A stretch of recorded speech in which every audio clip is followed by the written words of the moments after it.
Assalamualaikum warahmatullahi wabarakatuh. Selamat pagi dan salam sejahtera bagi kita semua. Yang saya hormati Bapak dan Ibu Dewan Penguji.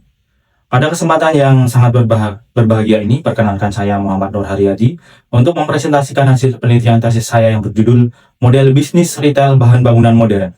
Tesis ini disusun di bawah bimbingan dan arahan dari Bapak Dr. Sumiyana, MSI, AKCA, yang senantiasa memberikan masukan konstruktif selama proses penelitian ini berlangsung. Mari kita melihat realita visual di lapangan yang menjadi inspirasi utama dalam penelitian ini. Kita dapat melihat perbandingan yang sangat kontras pada sektor retail kebutuhan harian. Toko kelontong tradisional yang dahulu cenderung gelap, penataannya berantakan dan bersistem manual, kini telah bertransformasi secara masif. Mereka berevolusi menjadi jaringan minimarket modern yang sangat terang, tertata rapi, dan menggunakan sistem kasir digital yang canggih. Transformasi tersebut terbukti berhasil karena mereka mampu menjawab tuntutan konsumen akan kenyamanan berbelanja dan kecepatan pelayanan. Sungguh ironis bahwa sektor retail bahan bangunan sebagian besar masih terjebak dalam format operasional masa lalu. Mayoritas toko material konvensional yang ada di sekitar kita masih terlihat kurang terawat, barang dagangan bertumpuk tidak beraturan, berdebu, dan harganya sangat tidak transparan karena bergantung sepenuhnya pada ingatan pemilik toko.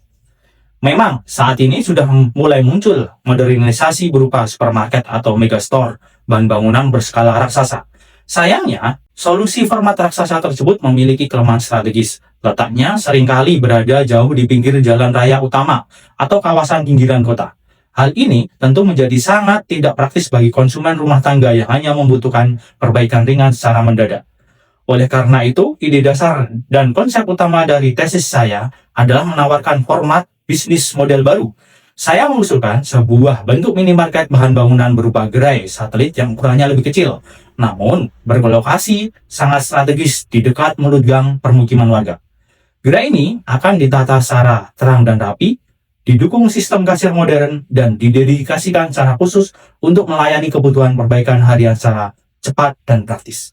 Dari sisi eksternal, kita melihat bahwa permintaan bahan bangunan di Indonesia terus mengalami peningkatan yang sangat kuat. Hal ini didorong oleh pesatnya laju urbanisasi, peningkatan investasi sektor properti, serta berbagai proyek strategis nasional yang terus berjalan. Ditambah lagi, terdapat pergeseran perilaku konsumen yang kini semakin menuntut hadirnya layanan retail yang lebih cepat, memiliki harga yang transparan, dan bersistem terstruktur. Selain itu, dorongan digitalisasi juga mendisrupsi standar industri, di mana adopsi teknologi informasi menjadi suatu keharusan untuk memenuhi ekspektasi pasar yang makin tinggi. Saat kita menengok ke dalam operasional toko bahan bangunan konvensional, mayoritas entitas bisnis ini masih dikelola secara sangat informal. Pencatatan transaksi dan pergerakan barang seringkali masih dilakukan secara manual tanpa bantuan teknologi. Ketergantungan yang terlalu tinggi pada ingatan pemilik memicu banyaknya kesalahan pencatatan stok dan sangat menyulitkan perolehan data akurat untuk evaluasi.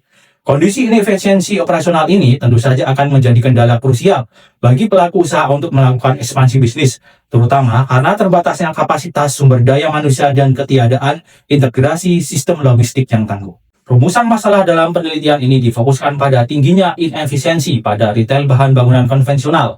Inefisiensi ini terwujud dalam bentuk ketidakpastian ketersediaan stok barang, variasi harga yang kurang transparan bagi pembeli awam, keterbatasan layanan pengantaran, serta minimnya pengalaman berbelanja yang terstandarisasi. Menjawab permasalahan tersebut, penelitian ini menetapkan dua tujuan utama. Tujuan yang pertama adalah merancang sebuah model bisnis retail bahan bangunan modern yang tepat sasaran dengan menggunakan pendekatan kerangka bisnis model kanvas.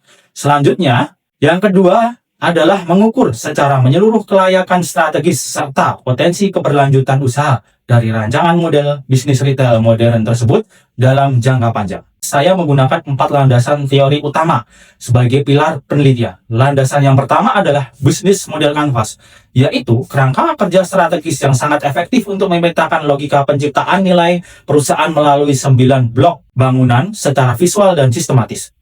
Landasan kedua adalah instrumen peta empati yang saya gunakan untuk memahami secara mendalam aspek psikologis, perilaku aktual, keresahan terbesar, serta harapan dari para calon pelanggan.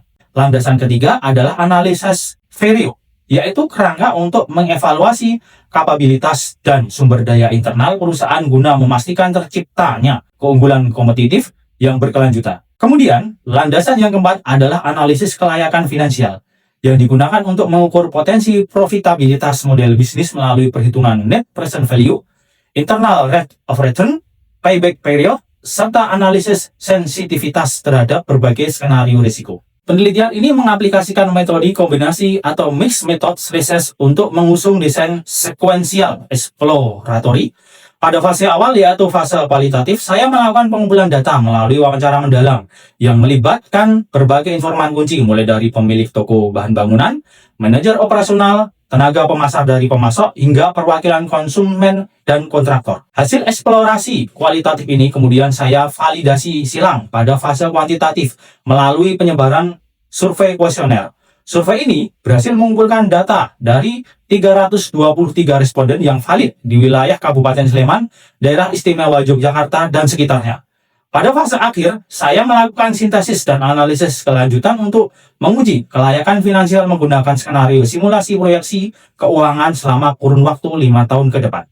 Dari hasil survei kuantitatif yang telah diolah, kita dapat melihat dengan jelas profil calon pelanggan potensial untuk model bisnis ini. Secara demografi, responden didominasi oleh pria dengan presentasi 70,9% dan mayoritas berada pada rentang usia produktif yaitu 36 hingga 45 tahun. Dilihat dari latar belakang pekerjaan, pasar ini sangat didominasi oleh pekerja formal seperti aparatur sipil negara, aparat keamanan, dan karyawan swasta. Fakta ini sangat krusial karena kelompok pekerja formal ini umumnya memiliki keterbatasan waktu yang sangat sempit untuk berbelanja pada jam kerja siang hari. Lebih lanjut, 84,2% responden bertindak sebagai konsumen pribadi yang melakukan perbaikan rumah karena secara mandiri. Fakta yang tidak kalah penting adalah 90,1% responden masih memilih metode datang langsung ke toko fisik sebagai saluran belanja utama.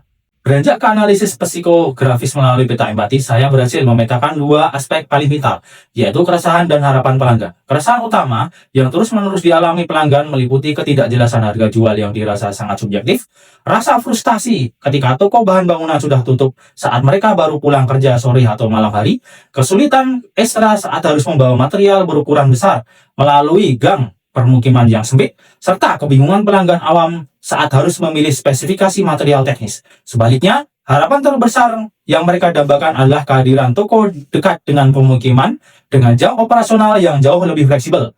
Mereka juga sangat menginginkan ketersediaan paket perbaikan rumah yang praktis, label harga yang pasti dan terkomputerisasi, serta adanya kemudahan layanan pemesanan barang berukuran besar melalui buku katalog yang nantinya diantarkan langsung ke rumah. Untuk menjawab seluruh keresahan dan harapan pelanggan tersebut secara strategis, rancangan akhir model bisnis yang saya usulkan berbentuk jaringan retail berbasis toko induk dan 5 gerai satelit. Toko induk akan mengambil peran esensi sebagai pusat stok berskala masif, gudang penyimpanan utama, pusat konsolidasi pembelian barang dari berbagai pemasok, serta pangkalan manajemen armada distribusi logistik. Sementara itu, 5 gerai satelit akan diposisikan secara strategis menyebar di dekat area permukiman padat warga. Gerai satelit ini tidak perlu menyimpan barang raksasa atau besar, melainkan fokus penuh pada penjualan barang berrotasi cepat, menyediakan paket solusi perbaikan instan, dan bertindak sebagai pusat pelayanan untuk menerima pesanan barang besar melalui perantara buku katalog. Apabila kita bedah menggunakan kanvas model bisnis pada elemen pelanggan dan nilai, kita dapat melihat bahwa segmen utamanya difokuskan pada konsumen rumah tangga, pekerja kantoran dengan ketersediaan waktu belanja di sore atau malam hari, serta kelompok tukang dan pemborong berskala kecil. Proposisi nilai yang kami tawarkan adalah kemudahan akses belanja karena gerai berlokasi dekat hunian, kepastian ketersediaan barang berkebutuhan darurat, paket solusi siap pakai untuk pelanggan awam, transparansi harga yang mutlak menggunakan pemindai barcode, serta dukungan logistik pengiriman barang besar. Saluran distribusi dan komunikasi dilakukan melalui gerai fisik yang modern, buku katalog bergambar, komunikasi layanan pesan digital lokal, promosi di komunitas warga, dan pengiriman langsung. Kami juga merawat hubungan pelanggan secara intensif melalui layanan berbantuan di area kasir, pemberian rekomendasi tenaga tukang terpercaya, serta komunikasi digital yang sangat responsif. Pada elemen operasional dan struktur keuangan, aktivitas kunci yang mutlak harus dijalankan mencakup kedisiplinan manajemen perencanaan stok, proses pengadaan barang terpusat di toko induk, pengiriman internal yang terjadwal ke setiap gerai, dan edukasi pelanggan secara proaktif. Sumber daya utamanya mengandalkan fasilitas fisik toko induk dan gerai, sistem kasir serta inventory berbasis titik penjualan, kelengkapan armada distribusi logistik, dan staf pelayanan yang telah dilatih secara khusus. Kami juga wajib menggandeng mitra strategis seperti pemasok distributor besar, tokoh masyarakat di sekitar gerai, serta tenaga tukang teknisi. Untuk arus pendapatan, aliran uang akan bersumber dari penjualan retail produk putaran cepat, margin penjualan paket solusi, pendapatan pesanan barang katalog, penjualan bahan proyek, dan ongkos distribusi tambahan. Sedangkan untuk membiayai seluruh aktivitas ini, seluruh struktur biayanya meliputi alokasi modal investasi awal, biaya renovasi interior gerai, penyediaan sistem peralatan, beban gaji karyawan bulanan, biaya sewa tempat, operasional armada, dan tagihan utilitas. Untuk memastikan bahwa rancangan bisnis ini tangguh dalam menghadapi persaingan, saya telah melakukan evaluasi menggunakan kerangka analisis keunggulan internal. Temuan analisis menunjukkan bahwa integrasi operasional yang ketat antara toko induk dan gerai satelit memiliki potensi yang sangat besar untuk menjadi keunggulan bersaing yang berkelanjutan. Hal ini dikarenakan efisiensi tingkat tinggi dan kerumitan logistik dari sistem ini sangat sulit untuk diimitasi secara sempurna oleh kompetitor biasa. Penggunaan sistem kasir pintar dan barcode memang hanya menciptakan kesetaraan kompetitif karena fitur ini sangat mudah ditiru. Namun, penerapannya tetap mutlak diperlukan untuk menjamin transparansi harga. Di luar aset fisik, reputasi pelayanan dan rekomendasi organik dari komunitas warga lokal adalah aset tak berwujud yang sangat sulit direplikasi oleh pendatang baru. Dan inilah yang akan mengunci loyalitas pelanggan dalam jangka yang sangat panjang. Berdasarkan kalkulasi perancangan bisnis baru, pendirian satu toko induk dan 5 gerai satelit ini membutuhkan suntikan modal investasi awal sebesar 2 miliar 850 juta rupiah. Beban biaya operasional bulanannya diestimasi berada di kisaran 143 juta 700 ribu rupiah. Pada tahun pertama, operasional berjalan. Hasil simulasi pada skenario normal menunjukkan bahwa model bisnis ini layak secara terbatas dengan capaian net present value yang positif sebesar 80 juta 17 ribu rupiah lebih. Tingkat pengambilan modal di angka 11%, serta masa pengembalian investasi selama 3,88 tahun. Apabila operasional berjalan maksimal, seperti pada proyeksi skenario optimis, kelayakan finansial melonjak tajam dengan nilai sekarang bersih mencapai 587 juta rupiah dan masa pengembalian investasi menjadi semakin singkat, yakni hanya dalam kurun waktu 3,44 tahun saja. Mengingat besarnya skala operasional, saya telah merancang rencana aksi dan skenario mitigasi resiko yang komprehensif. Pada tahap persiapan, fokus utama diarahkan pada validasi lokasi gerai agar sesuai dengan peta kepadatan warga, pengurusan legalitas perizinan, dan pemantapan infrastruktur logistik operasional. Masuk ke tahap eksekusi, kegiatan akan dipusatkan pada peluncuran unit gerai, strategi pemasaran hiperlokal di komunitas warga, dan pemantauan ketat terhadap tren transaksi gerai satelit. Tentu akan selalu ada risiko operasional, oleh karena itu mitigasi utama difokuskan pada pengelolaan risiko ketersediaan stok melalui jadwal pasokan reguler yang disiplin dari toko induk.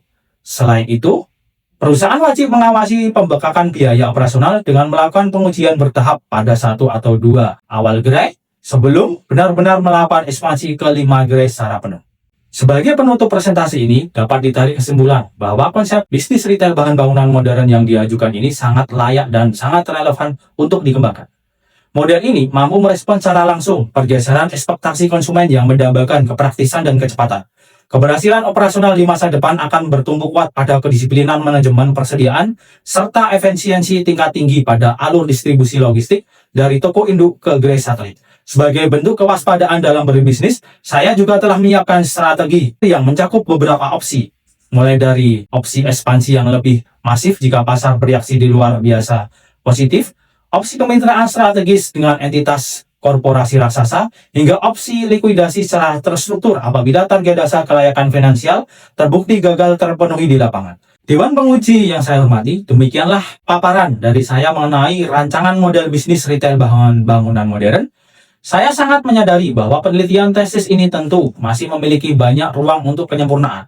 Oleh karena itu, segala bentuk masukan, kritik yang konstruktif, serta arahan dari Dewan Penguji akan sangat berharga bagi penyempurnaan karya ilmiah ini ke depannya. Terima kasih atas waktu yang diberikan. Wassalamualaikum warahmatullahi wabarakatuh.